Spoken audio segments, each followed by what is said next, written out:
Let's go to the very beginning, to the time where history began recording and bookkeeping. The Tale of Two Pharaohs. It was the early 6000 BCE when people on Earth were at their most primitive days. From a faraway galaxy, two outsiders while cruising crash-landed on our blue planet. Chayera-Hol and Chayera-Hol, two beings from an advanced alien culture, land on Mizraim, known today as Egypt. People welcome these visitors who came from the skies above as royals and religious figures. In return, Qatar and Chayera shared their knowledge of science, technology, and culture with the people in Mizraim. Soon, the civilization spread along the Great Nile Bourne, and Qatar and Chayera, who were already bonded prior to their arrival, became the first ever king and queen of the Black Land. The name speaks for the land around the Great River that turned black when the annual floodwaters receded. The kingdom flourished and was abundant with riches and harvest. Only one thing was missing, an heir to the throne, a royal birth. The queen was beautiful, and the king was at his peak. The whole kingdom awaited the royal consummation. The queen herself went to her beloved to convince him to make her carry their heir. Although King loved her queen more than anyone in his life, he failed to understand her unquenching thirst and desire. He was obsessed with making the kingdom prosperous and affluent.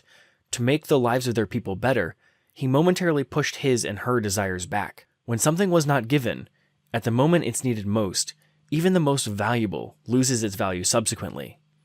The sacrifice King made was magnanimous, but the cost was too clear. Assuming waiting any longer is fruitless, Queen began to search for her comfort and satisfaction elsewhere. Inside of a general named Bashari, she felt fulfilled. She forgot her responsibilities and walked on a path that would desecrate her and her beloved's honor, not to mention his love for her, but she has forgotten all about them, and all about him.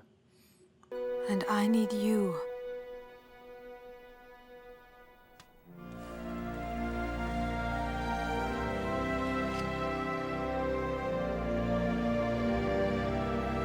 When the king witnessed this betrayal, he was shocked and helpless. He felt anger and fear at the same time. If the kingdom finds out about this disloyalty to the crown, the queen will be punished for high treason, in addition to the entire lineage of Bashari. The king was left in despair, as the queen was taken by a pawn. The bishop, who was closest to the king, witnessed the whole incident and planned to protect the crown's honor and desire of the king. Hath-Set poisons the queen and the general while they were making love. When King Qatar visited his bedchamber, he was devastated to see his wife's pale body lying on the bed. Heartbroken, Qatar wailed in tears, embracing her limp body to his heart. He realized at that moment he didn't care about her betrayal. He didn't care about the kingdom either. The only thing he cared about was his world, and his world was her. The whole time he was staring at the stars and moon without realizing she was his entire universe. They were not able to be together in this world, so Qatar decided to follow his wife, hoping to be reunited in their next life. The linked hands of Qatar and Chayera can still be seen in the sarcophagus, where they were entombed together. The Soulless Human. Dr. Fate and Aquaman sense an oncoming battle with an ancient evil. Fate tells that their only hope is to free a soulless zombie and get its help to stop the evil in its tracks. The result is Solomon Grundy. Solomon Grundy was a 19th century merchant named Cyrus Gold. He was a gangster who got betrayed by his fellow mates. Murdered in cold blood, his body was dumped in a mystic swamp. The next day, he was resurrected by a combination of the swamp's magic and a weird thunderstorm, which turned him into Solomon Grundy. With super strength, a vicious temper, and being almost mindless, Solomon Grundy fell into a life of crime until the present day. With Grundy by their side, Dr. Fate and Aquaman forget to alert the Justice League about their plans with Grundy. Now, the team believes that Dr. Fate and Aquaman are teaming up with Grundy to do evil, so they attack Dr. Fate's tower, interrupting a ritual involving Grundy. Banish the old ones and seal the breach! War beyond! So fate demands! So fate demands! So fate demands! And accidentally broke the spell that kept Cthulhu's second cousin, Icthulu, away from our dimension. Dr. Fate, Grundy, and the Justice League go to Icthulu's world to fight him directly, while Aquaman returns to protect Atlantis. Dr. Fate, Hawkgirl, and Grundy confront Icthulu together. Mightiest among the Old Ones, Icthulu is a 1,000 years old, extra-dimensional creature. Due to their appearance and power, they were often regarded as deities whenever they crossed dimensions. Thanagarians were one such community, but eventually they rejected Cthulhu and moved on. But the knowledge Thanagarians received from the Old Ones still applies to the modern world, and that is the only trump the League has against this great evil. Therefore, Hawkgirl, who is a Thanagarian, tries to go head-to-head with Cthulhu. Seeing this, and hearing about the Pit of Souls, Grundy jumps inside of this evil, believing he will be able to retrieve his lost soul. He weakens Cthulhu, and Hawkgirl finishes the monster off, but at the cost of Grundy taking a mortal wound. He drew his last breath with Hawkgirl at his side, and the Justice League gives him a proper burial at last, after all this time. He was happy at the end. I still don't understand why. It's faith, Hawkgirl. You're not supposed to understand it. You just have it. Superman awakes and finds himself in unfamiliar terrain. The sun has turned red, and the skies are very clear. Too clear to even see the distant planets, Jupiter, Saturn, even Uranus. He is on Earth, there is no doubt, but something is definitely not right, or out of place at least. Superman's instincts are absolutely correct. This is Earth 30,000 years from now. So how did Superman end up in this desolate land with no one but himself? This brings us to the first part of the two-part animated story in the Justice League TV series, The Diary of a Survivor. A team of supervillains, Metallo, Calabac, Livewire, Weather Wizard, and Toyman team up to get revenge on their old nemesis, Superman. They attack Metropolis, and everyone in Justice League gathered to defend Superman's dear city.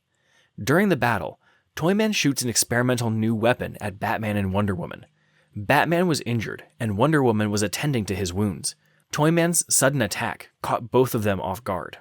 Only Superman, who knows Toyman more than anyone else, was able to anticipate his next move. Without hesitation, he jumped in front of the large cannon bolt.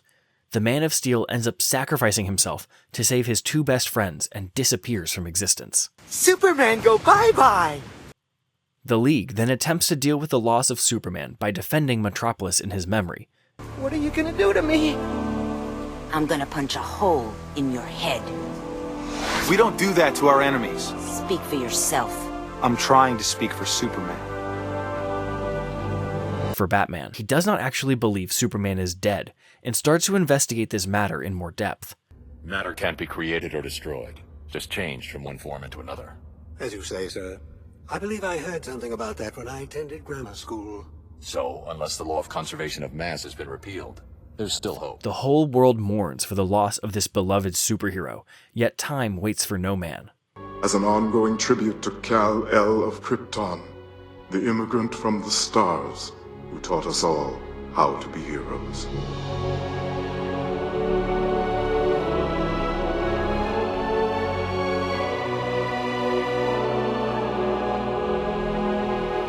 Eventually, Lobo turns up at the Watchtower and declares that he should be Superman's replacement on the team, but he ends up doing more harm than good.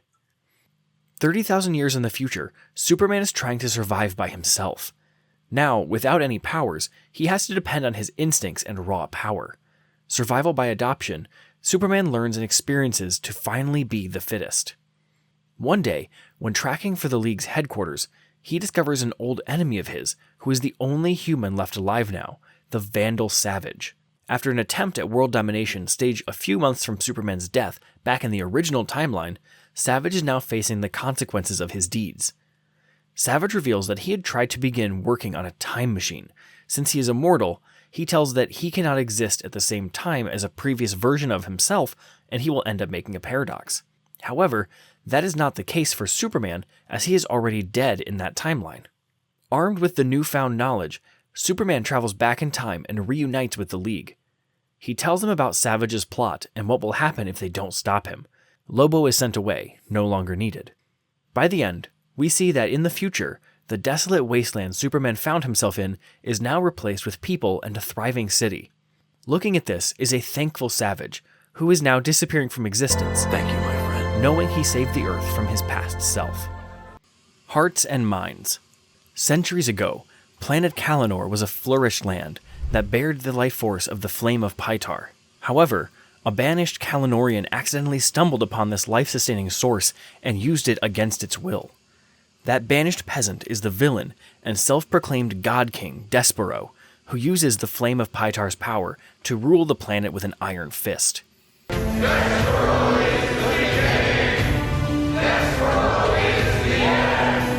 In the present day, Jon Stewart is informed that his former trainer and girlfriend, Katma Tui, is lost in enemy territory on Kalinor by Kilowog, a member of the Green Lantern Corps. Jon travels to the planet and ends up being taken to Despero, who claims he's the chosen one by the flame of Pytar. When GL tries to retaliate, he's thrown to the void. However, thanks to resistance, Jon is rescued by Katma Tui. Posing as Despero's executioner, Katma has been spying on him. Together, Jon and Katma escape. They get back to Kilowog, Martian Manhunter, the Flash, and Hawkgirl who came to stop Despero. They plan to throw a carbon bomb into the flame of Pytar to stop Despero, but just before they carry out their plan, Martian Manhunter realizes that the flame is actually a sentient being. Wait! Stop! Jon reaches out to the flame of Pytar and finds out that it's been suppressed and trapped by Despero all this time. Pytar, it's a sentient being. A what? It's alive, in pain. With the help of the team, Jon sets it free. The self-sustaining flame transforms into a giant tree, covering the whole planet, restoring the world to what it once was. It's a miracle. It's just the normal life force of your planet reasserting itself after centuries of entrapment. If you enjoyed the video, please share and spread the knowledge. Let's build one awesome community together.